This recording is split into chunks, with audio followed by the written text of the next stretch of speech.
ಉಪನಂಗಡಿ ಯಾರಿರ್ತಾರೆ ಸುಮ್ಮನೆ ಶಾಂತಿಯುತವಾಗಿ ಎಲ್ಲ ಬಿಡ್ಬೇಕು.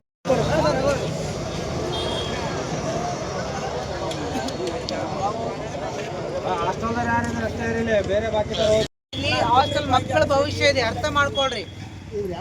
ಇವರೆಲ್ಲ ಶಾಪುರ್ ಯಾದಗಿರಿ ಮಕ್ಕಳು. ಸರ್ ಒಂದ್ ನಿಮಿಷ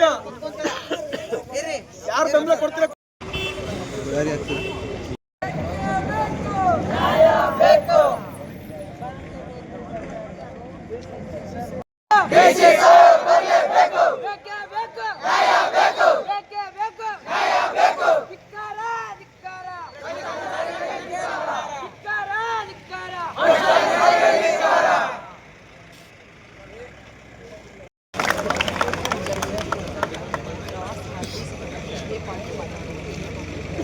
ಬರಲೇಬೇಕು, ಬೇಕೇ ಬೇಕು, ಬೇಕೇ ಬೇಕು.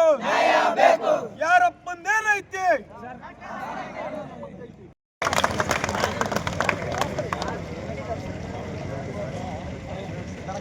हुसैन भाई नहीं डाल रहे तो कहीं को तुम